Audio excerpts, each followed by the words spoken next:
A Órfã traz a seus espectadores uma experiência visceral e aterrorizante, vividas na pele de Kate e sua família, causadas por sua filha adotiva Esther.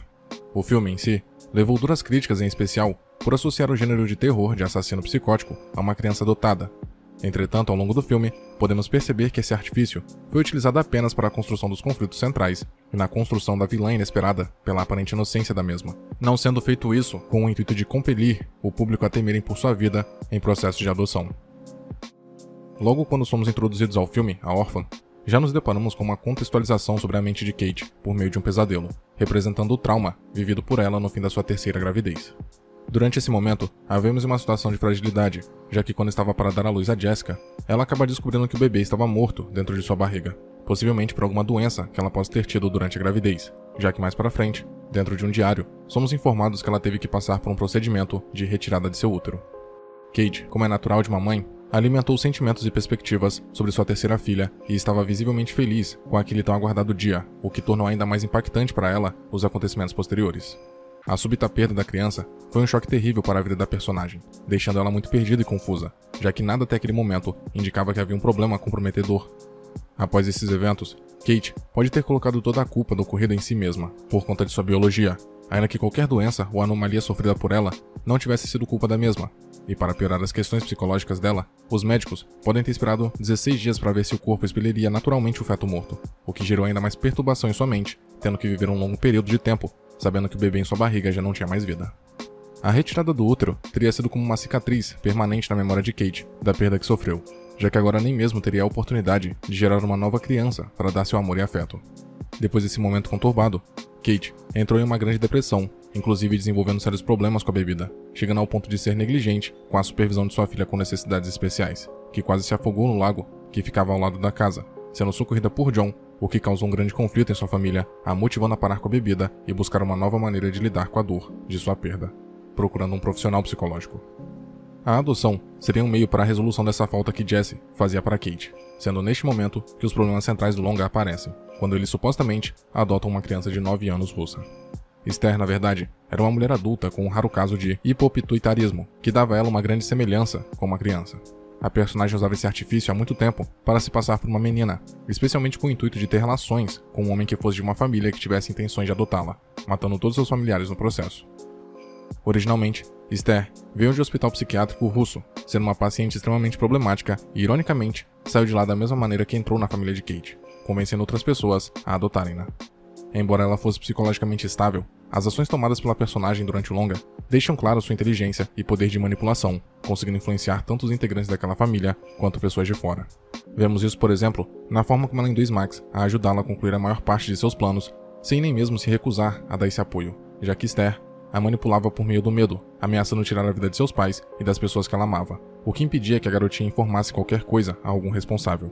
Não somente isso, mas Esther também foi capaz de enganar uma profissional no campo da psicologia, a fazendo acreditar que ela era apenas uma garota comum e a questionar o comportamento de Kate em relação a ela.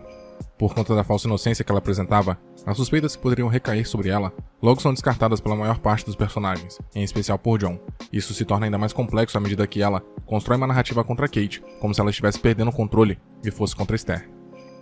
No início, Esther monta uma imagem bondosa e inocente de si mesma, a fim de não levantar suspeitas quanto à sua verdadeira identidade.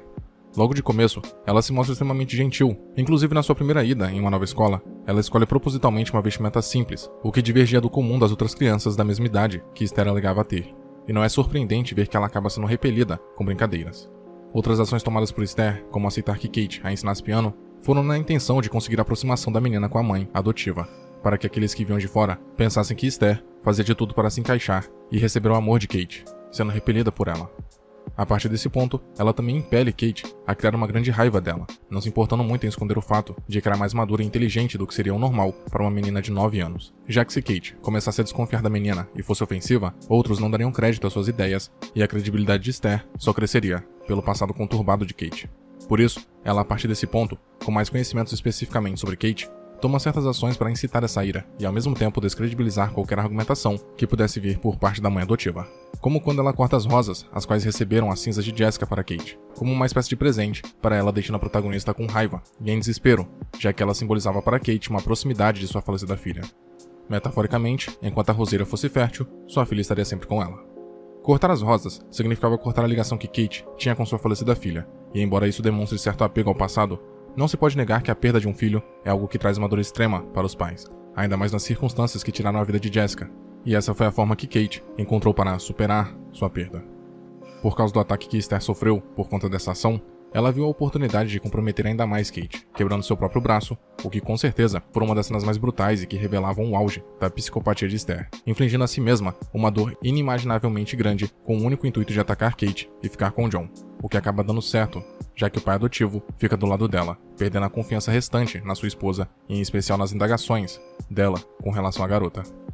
John é um homem visivelmente frustrado com seu relacionamento com Kate. As situações que ele teve que passar ao lado de sua esposa, como a perda súbita do bebê e a posterior quase morte de sua filha mais nova por culpa da negligência de sua mulher, acabaram corroendo a relação que eles tinham e a confiança dele.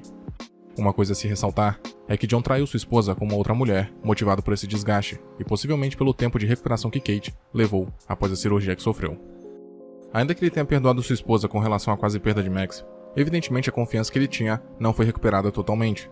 Essa característica dele foi notada por Esther, o que alimentou ainda mais seu desejo de ter relações com ele, facilitando seu trabalho de criar a desconfiança e a discórdia entre os dois. Ela conseguiu levar todos ao limite, colocando Daniel em um estado grave de saúde, John não acreditando mais em nada do que Kate dizia, além da quebra de seu psicológico, o colocando em uma posição de fragilidade e, por fim, afastando Kate de John, possibilitando a proximidade dela com relação a ele sem empecilhos. Por fim, ela investe em John, que havia ficado bêbado. Ainda assim, ele recusa ter relações com ela, que acaba tendo um surto de raiva e mata John, colocando Max em perigo. Para os personagens, todas essas situações foram completamente inesperadas, afinal ninguém imaginava que uma garotinha aparentemente tão inocente seria capaz de cometer várias atrocidades e passar despercebida. E é importante ressaltar que os produtores do filme não desenvolveram no intuito de questionar os perigos de adotar uma criança, inclusive contendo entre aspas furos narrativos, que em um cenário real, com certeza seriam descobertos bem antes, como as cicatrizes que Esther tinha ao redor de seu pescoço e pulsos, e as coisas que vestia no intuito de manter um corpo mais infantil. Inclusive, em um final alternativo do filme original, após Esther cair no lago congelado, ela volta para dentro da casa e se veste de forma inocente, como vemos perto do início do filme, depois descendo as escadas de sua casa enquanto vários policiais invadem o local, cumprimentando eles como se nada tivesse ocorrido e ignorando a possível dor de suas evidentes cicatrizes. Ela sabia que por ter uma aparência de criança, estaria a princípio livre de qualquer suspeita, e tudo o que ela contasse às autoridades poderia ser levado como verdade, já que Kate havia fugido do lugar e Esther estava muito ferida e machucada, podendo recomeçar em algum lugar novo, como uma órfã inocente, vítima de uma outra família problemática, iniciando tudo do zero, aquele ciclo de terror e assassinatos. Muito obrigado por ter chegado até aqui. Imagino que, de algum modo, esse vídeo tenha sido interessante para você, e por isso peço que o curta e o compartilhe para ajudar a divulgar o conteúdo do canal. Se quiser ajudar e puder, claro, torne-se membro e confira os benefícios de cada nível de assinatura. Na tela, tem mais vídeos que talvez possam te interessar. Até a próxima.